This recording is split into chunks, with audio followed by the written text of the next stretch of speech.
Hey guys, this is Michael with Justified Design. Today we're doing a window thing. Old windows that don't have any screens let all kinds of bugs in. I have a solution and it's a cheap one. Here we go. I'm ripping these deck spindles down. Just going to put a line a 1/4 inch from the edge. That's going to be important later.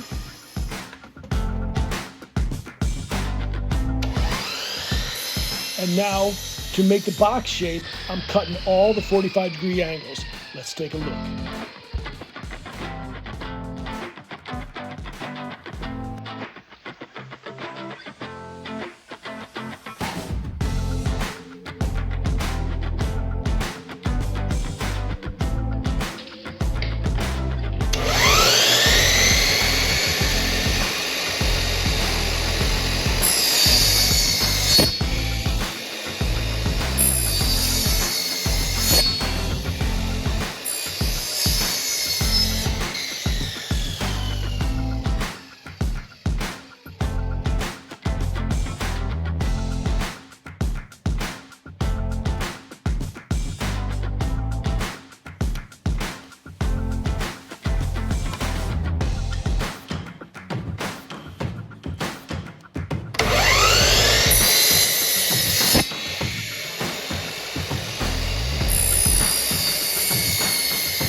Okay, that's the whole thing, minus the window foam that goes around the outside, and you'll see that here in a second.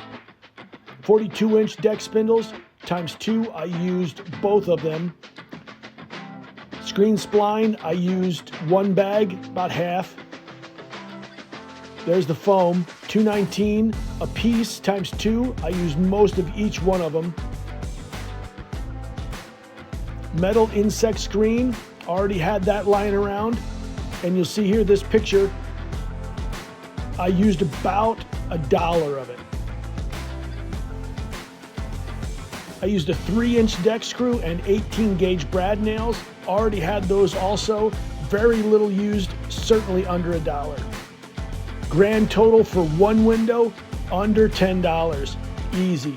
All the materials all together probably would have been in the area of $20, but that would be used for multiple windows. So here it is with the foam added. It looks great. That foam will keep all the bugs out. The window will sit down right on top of it, squishing it all together, filling all the gaps. No problems. Easy setup, easy use, provide nice ventilation. It's a good design. Thanks a lot for watching. See you on the next video.